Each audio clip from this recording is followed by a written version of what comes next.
Hey, what's up, everybody? Tonight, I am going to be delving into my pre birth story.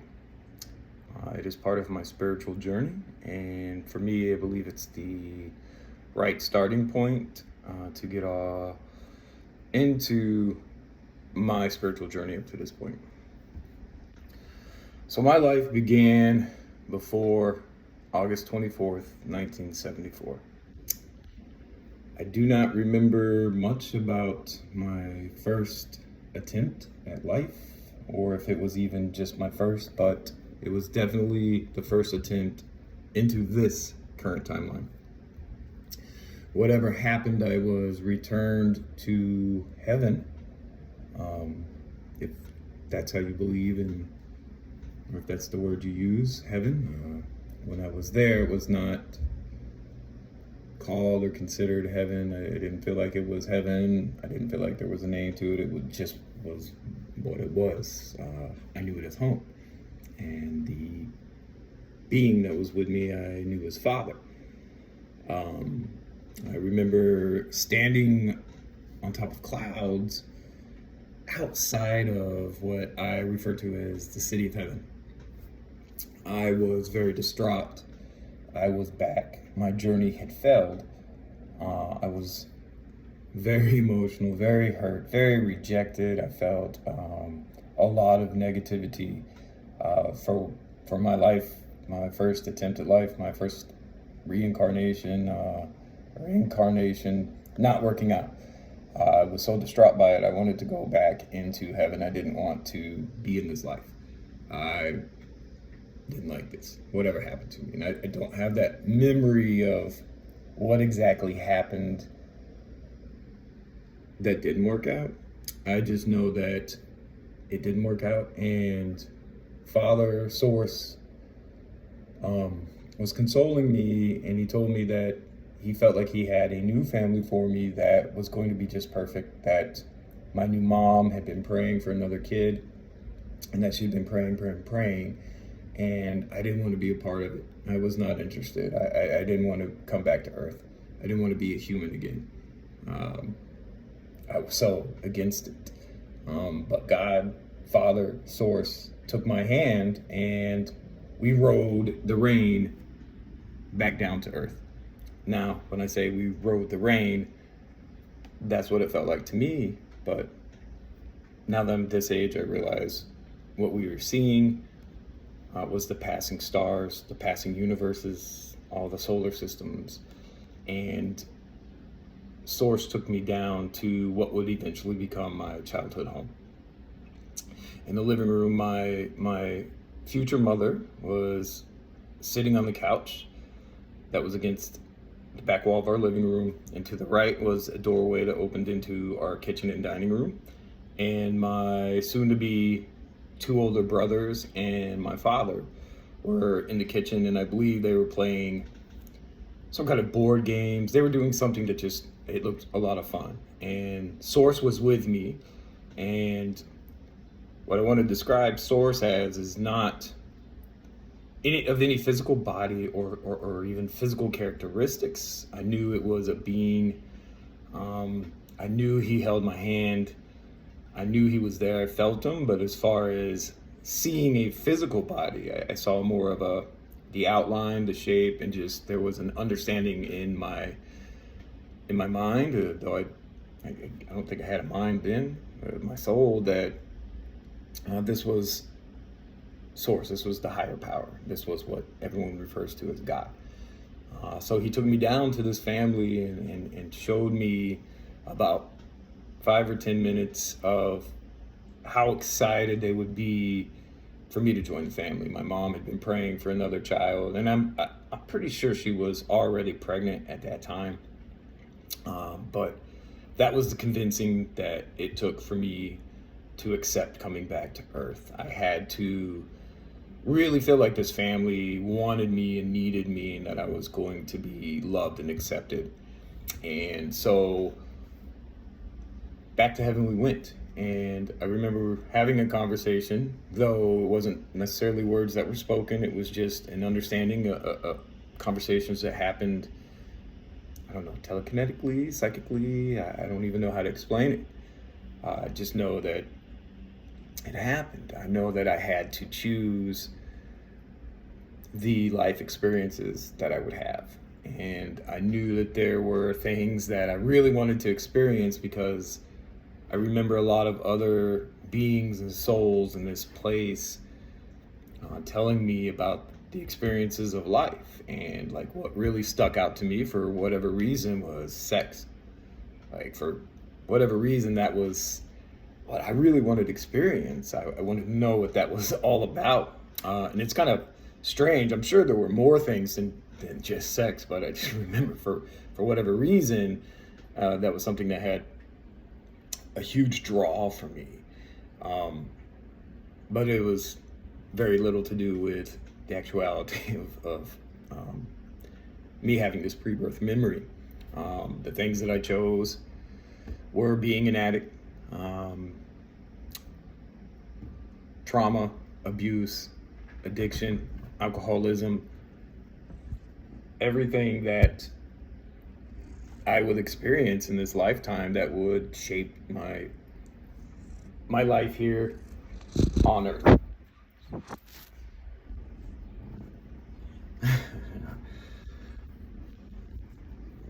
On cue, Mr. Spirit Guide comes and gives me love. You're the best, Kitty. I love you so much. So anyway, I came back to Earth, this time by myself. I rode the rain down, back, and then the next thing I remember was being a toddler. And there's a very, very important thing that happened. I'm gonna have to remove Mr. Kitty because Mr. Kitty is hogging the camera and interrupting the story. I love my cat. He's a great, he's back. Of course he's back. He doesn't take no for an answer, ever. There is no no. No does not exist. Maybe I can get him to just be calm and loved. So when I was about 3 years old, 2 years old, the bedroom that I stayed in, the nursery was next to my parents' bedroom. But when we moved into this home in Omaha, Nebraska, at one point there were stickers on the outside of the door that they had tried to remove, but they didn't come off all the way. And so the backs of the stickers were left on the door. So not necessarily every night, but a whole lot when I was about 2 or 3 years old. Those stickers would come to life and they would play the exact same scene with just a very few fluctuations all throughout my childhood for a few years. And I remember it very vividly, like I was there. Well, I mean, I was there, but I remember it not like 40 plus years have already passed. My cat, he's so funny. This guy here, he's the best. Anyway, so every night those stickers came to life and formed this scene that played out. Now the door was open; it was to my right in this nursery, and so when the door was open was the only time that I could see the stickers, the backs of these stickers, and that's when they would come to life. And the scene was turned 90 degrees on my right, and you have to imagine laying down in the bed that is facing straight forward. It was actually bunk beds. I was on the bottom bunk in the room by myself. My two older brothers were upstairs. The upstairs bedrooms were theirs. I was down in the nursery because I was a kid and I had to be close to my parents. And so every night, the scene turned to the right because I'm laying on my side and I'm watching. It was this white house and there was a piano outside. And this girl would come out of the house and she had no facial features, but she had a face. No facial features, was white. She had black hair, wore a ribbon in her hair, and she would sit down at this piano and start playing. Now, there was no sound, absolutely no sound. These were just images that happened. This was just like a movie that played out. And at a certain point, a mother would come out. She too was dressed in white, wearing a white dress. and she was carrying a platter that had 3 glasses of ice water, iced tea, or something that she would sit down on the piano, and she would also look at me, but then she would turn around and walk back into the house. Every once in a while, the only thing that would change was there was a tree to the right of this piano. And yes, it makes no sense why a piano was outside. The only thing I could see was the back of the house. And I remember it very vividly. I could draw pictures of it, if I could draw, that is. But anyway, so the only changes that would happen very rarely was there's a giant oak tree next to this piano outside, and there was a tire swing on in this tree, and the little girl would get up from the piano and walk over to the tire swing and start swinging on it. Now, as I got older and started thinking about this story, I truly believe that, man, my parents must have dosed acid or some shit when I was a young kid, or when my mom was pregnant with me. But if you knew my mom, that's absolutely the furthest thing from the truth. Couldn't even be possible. That's what I've always known my whole entire life, that this definitely was not, this wasn't mental illness. This was not due to any kind of drugs or exposure of anything. This was something that happened that was real to me at the time of it happening, and still so real that it's vividly in my mind. Now I have no idea, no understanding of what the scene that played out meant, or how it played a part in my life. I just know that part of my pre-birth memory and this movie or scenario that played out on a very regular basis were connected somehow. And I remember one time my dad was very upset that I was having these issues, and I would try to tell my parents about it. So one night, in the middle of the scene playing out, my dad came in and shut the door to the nursery. But when the door shut, the imagery was still on the backside of the door, and everything still played out. I just have to flip the camera around if I can real quick and see if I can. I guess I can't flip the camera around, but anyway, my cat. Love this guy. He's definitely part of my journey. As you can tell, he shows up in a lot of my videos. I think that's, for me, a lot of validation of everything that I've experienced in life being real. It's stuff that I've run from my whole entire life. I am quite the intuitive. I am clairsentient. I have been my whole entire life. Definitely an empath. And I've been an empath for as long as I can remember. I've gone to great lengths to shut that off, to deny myself my gifts. Alcoholism. That's the familial curse of my father anyway. His father cursed him in the same way that my grandfather's father cursed him. So this is a long familial curse that I was able to break. I'm 8 years sober. I quit alcohol.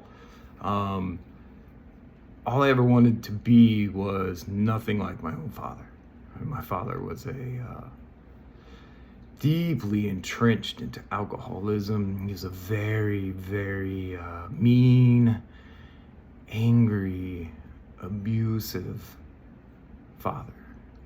My parents divorced when I was 10 years old.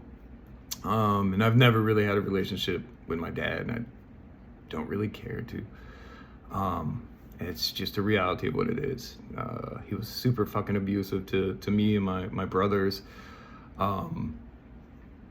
So it's just kind of like, the natural cancellation. But I know I was able to break the curse that I was absolutely born into, just by going and getting sober and facing, I'm gonna have to say, like, the past mistakes of my forefathers. Like, I had to break that cycle for my lineage, for my offspring because they deserve better.